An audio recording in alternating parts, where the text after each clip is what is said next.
Hello guys, welcome back to Bullet Watch channel. And guys, in today's video I want to review my Breitling Top Time Triumph. This is the watch that was released at the beginning of the year of 2022 by Breitling in collaboration with the Triumph motorcycle. This is the Breitling Top Time Triumph. This is the only Top Time Breitling Top Time that is not limited edition, but in practice this is quite an exclusive watch. This is quite hard to get. I went to the Breitling boutique, and they always said to me that they never have it in stock. So if customer want to order, they have to place an order in Breitling website, and then after that they're gonna get it shipped to the boutique, and then the customer can go to the boutique and collect by themselves. So yeah, technically speaking, even though this is not a limited edition, but this is quite exclusive timepiece and quite hard to get. So my suggestion is, if you like this timepiece, I mean, go ahead, just go buy it, because I foresee that by the time that Breitling discontinue this timepiece, it's gonna get even more difficult to get one. So yeah, let's talk a little bit about this watch, guys. So this is the Breitling Triumph. Very nice timepiece from Breitling. You can see like this. It has a nice panda dial with the two bicompax, two chrono subdials. And then the dial itself, it's a ice blue, but as you can see, it's actually it's really, it's a bit gray, so it's a grayish ice blue. It's really hard to I mean, to describe, you know, what it really looks like, because sometimes it looks like gray, sometimes it looks like blue, and yeah, it's really beautiful. I think the colorway of this timepiece is just, it's just very beautiful. You look at the sub dial, it's black, and then and the sub dial, the chrono sub dial, is not circle, but it's kind of like, it's square. It's yeah, it's a little bit like circle, but it's also a little bit like square. So it's unique, I would say. And then you can see that the chrono bezel here, uh, some is in black, and then some area is in white. So yeah, everything just works together, and it is just, it's pretty, it's very pretty. I think the designer of Breitling really nailed it with this one. So the timepiece itself is 41 millimeter, so it's a nice modern size. It's not too big, it's not too small. And then the thickness is 14.2 millimeter, but you can see Breitling do a very nice job with the case design. So you see, like it's a step case. So so it doesn't look, even though it's 14.2 millimeter, but it will wear quite nice on the wrist.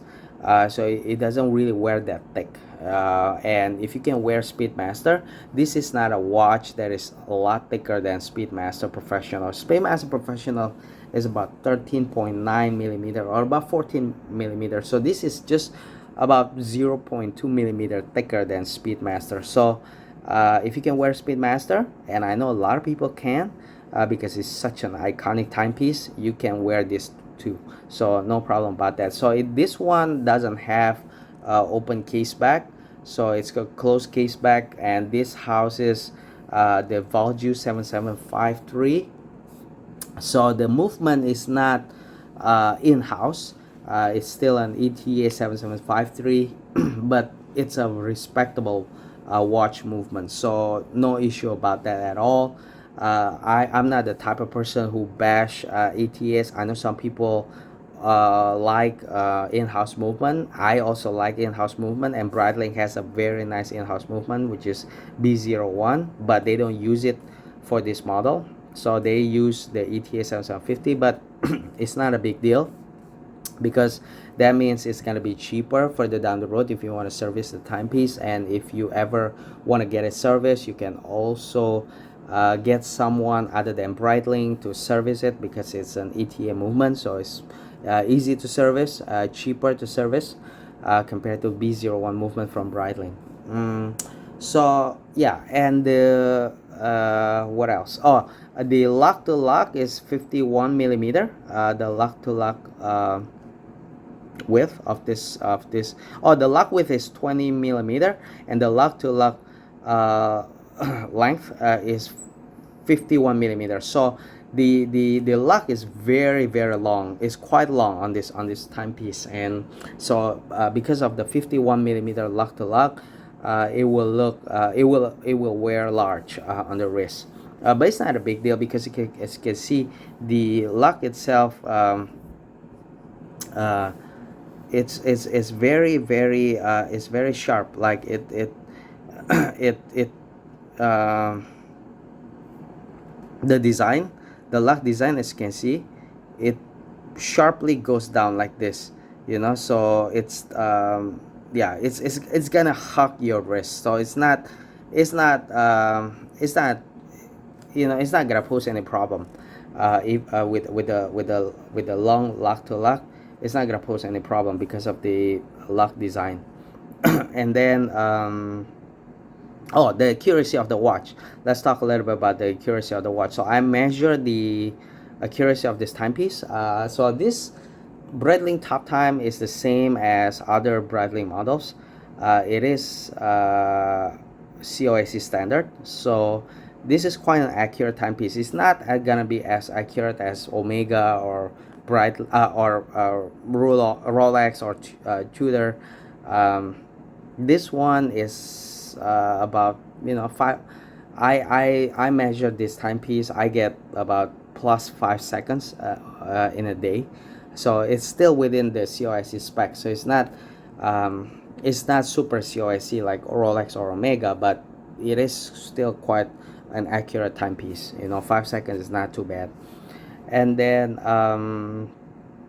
yeah, the water resistance is 30 meters, so this is not a timepiece that you want to swim with. Definitely not. And yeah, overall I think this is a very nice timepiece. So if I have to criticize this timepiece, what do I dislike? I wish that this timepiece could come with more water resistance. It will be nice. It will be nice if it has something like like 100 meters water resistance. I think that will be even better. But yeah, this one is only 30 meters. So I think the that's the thing that I I think could be better. And then and this one doesn't have in-house movement, so I know some people like it. To me, it's not really a big deal, but I think if this one comes with B01 movement, I think it will be it will be nicer. And then the hour marker, as you can see, it's not applied, so I wish this was applied. The hour marker, make it look more premium. But yeah, other than those three points, I feel that this is overall a very nice timepiece.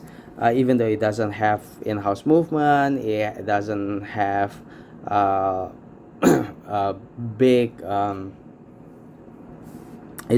even though it doesn't have in-house movement, it doesn't have the what is it, the water very high water resistance or applied hour marker.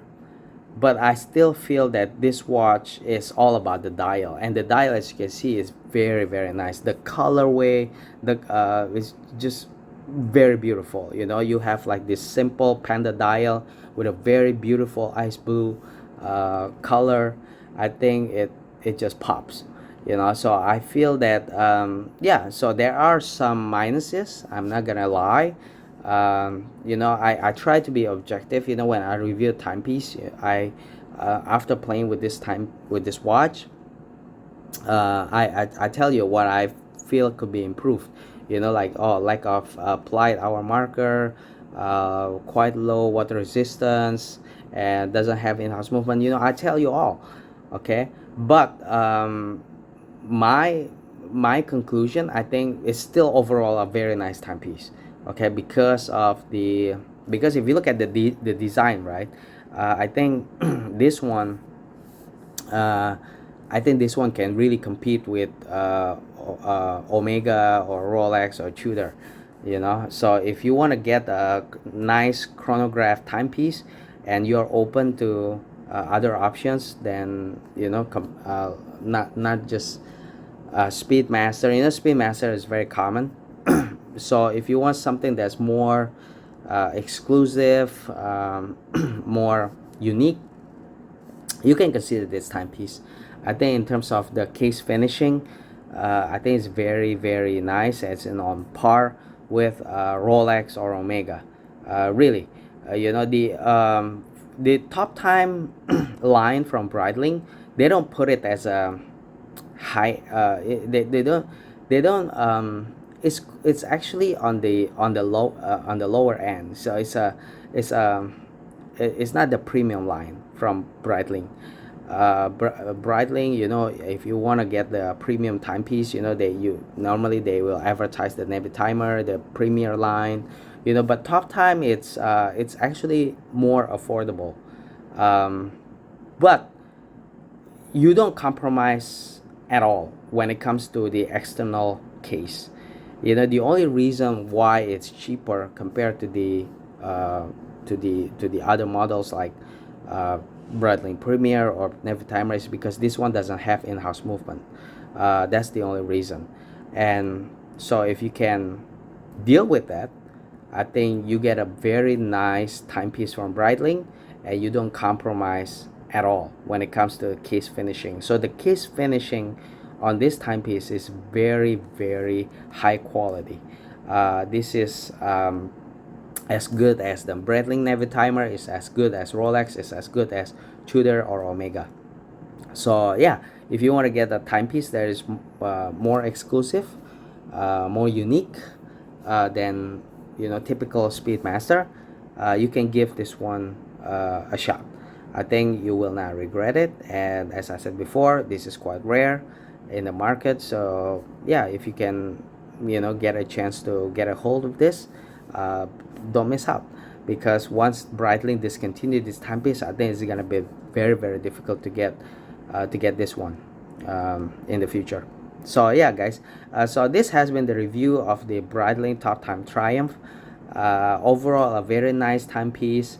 I really like it. I think the dial is very, very beautiful because it's very simple. It's panda dial.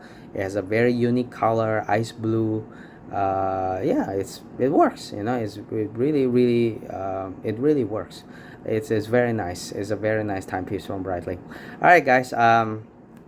This has been the review of Breitling Top Time Triumph. I hope you like it. I hope you find this useful. Thank you so much for watching. I'll see you in the next video. Thank you. Bye bye.